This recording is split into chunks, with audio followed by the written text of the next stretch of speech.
Halo semua, perkenalkan nama saya Putra Dikti Simbolon. Saya dari jurusan Ilmu Komputer 2023 dengan NIM 2305839. Saya di sini akan mengajarkan tentang kerendahan hati, di mana ini sebagai tugas dari Seminar Pendidikan Agama Kristen. Nah, saya akan mengambil materi dari PPT yang diberikan tentang rendah hati. Nah, rendah hati. Nah, rendah hati itu bukan sekedar sikap lemah atau rendah diri, tapi rendah hati itu kekuatan spiritual yang lumayan dalam gitu. Nah, konsep rendah hati itu kalau misalnya dalam perspektif Alkitab, dia tuh memiliki makna yang lumayan kompleks gitu, yang melampauin pemahaman umum gitu, pemahaman umum biasa.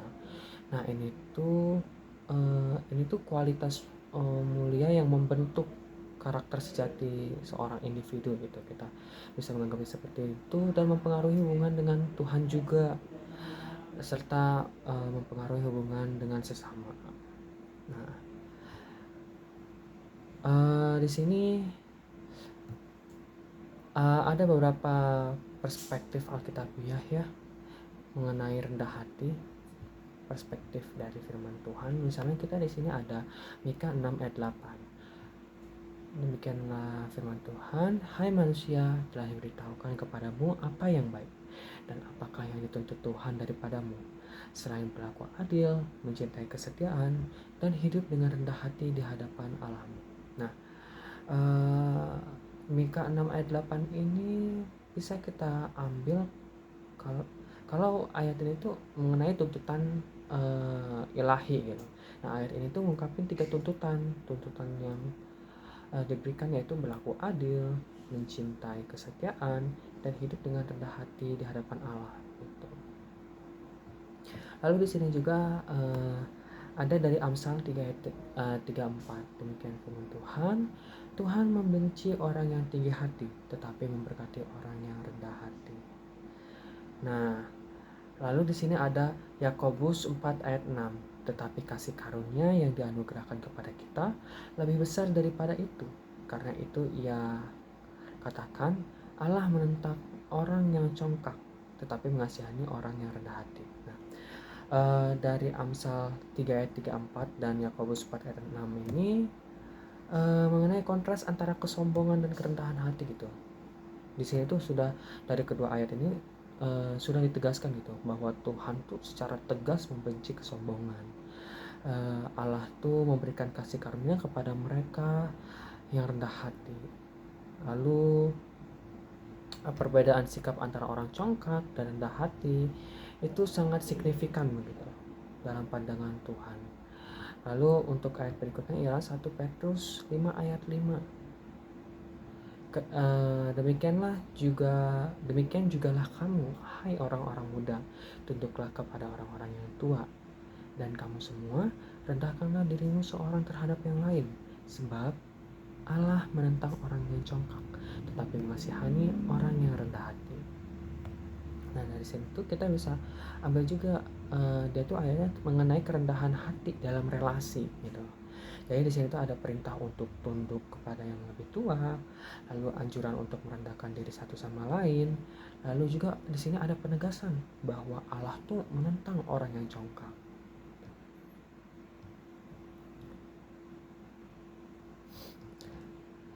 Lalu di sini ada Amsal 11 ayat 2, jikalau keangkuhan tiba,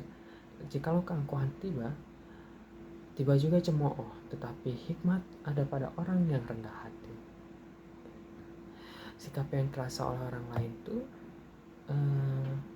dari orang yang rendah hati gitu. Kerendahan hati tuh dari ayat-ayat yang disebutkan tuh, kerendahan hati tuh bukanlah kelemahan gitu, melainkan dia tuh kekuatan spiritual, sikap iman sejati, cara menghormati Allah dan sesama, dan juga dia pintu masuk bagi kasih karunia ilahi. Di sini ada Efesus 4 ayat 2. Hendaklah kamu selalu rendah hati, lemah lembut dan sabar. Tunjukkanlah kasihmu dalam hal saling membantu.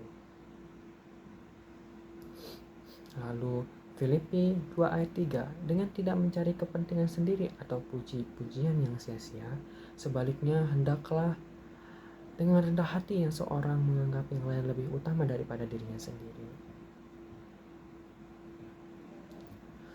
Nah,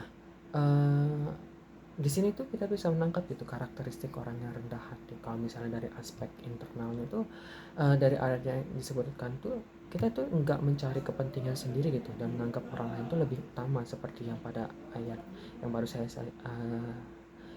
saya bacakan di Filipi gitu. Dan juga kita tuh menghilangkan pujian yang sia-sia dan harus punya perspektif realistis tentang diri sendiri.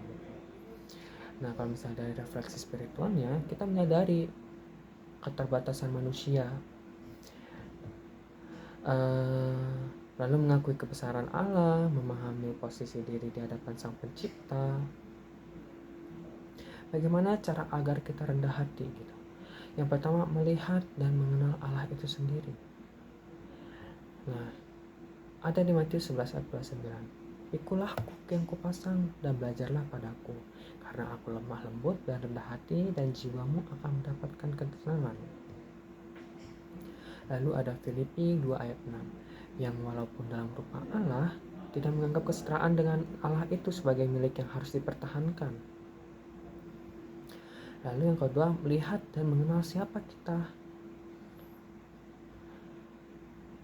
Dalam Mazmur 144 ayat 3, disebutkan bahwa Tuhan, apakah manusia sehingga kau perhatikan dia? Siapakah dia sehingga engkau mengindahkannya? Lalu ada Ayub 40 ayat 4. Sesungguhnya aku ini terlalu hina. Jawab, apakah yang dapat kuberikan kepadamu? Mulutku kututup dengan tangan. Lalu ada 1 Petrus 5 ayat 5b dan Lukas 14 ayat 11 itu. Sesuai dengan Mazmur tadi tuh, kita sudah menyebutkan kan kalau misalnya refleksi spiritualnya itu yaitu menyadari keterbatasan manusia yang barusan saya tadi jelaskan. Jadi sudah dijelaskan pada Mazmur tadi, Tuhan, apakah manusia sehingga kau perhatikan dia? Siapakah dia sehingga engkau mengindahkannya? Jadi kita harus dalam ayat tersebut tuh kita menyadari keterbatasan manusia tuh. Nah, kalau misalnya dari aspek eksternalnya itu perilaku sosial yang harus kita lakukan itu kita harus lemah lembut gitu. Pada Efesus 4 ayat 2 yang dijelaskan tadi. Nah, sabar dalam menghadapi perbedaan, siap membantu tanpa pamrih, lalu mendengarkan dengan penuh empati. Kalau misalnya dalam komunikasi tidak reaktif gitu terhadap kritik gitu yang diberikan oleh orang lain. Dan juga setiap kita salah itu kita harus bersedia mengakui kesalahan kita sendiri gitu. Dan kita juga harus berbicara dengan penuh pertimbangan gitu. Kita tidak boleh asal bicara ya sesuai dengan perumpamaan mulutmu harimaumu begitu. Lalu bagaimana sih proses mengembangkan kerendahan hati itu?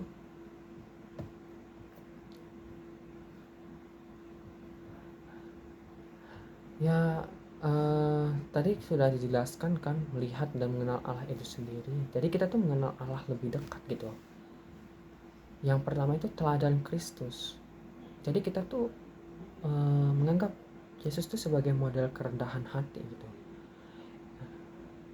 Seperti yang ada di ayat sebelumnya itu Matius 11 ayat 29 ya. Dan juga kita enggak menganggap kesetaraan dengan Allah sebagai hal yang harus dipertahankan gitu.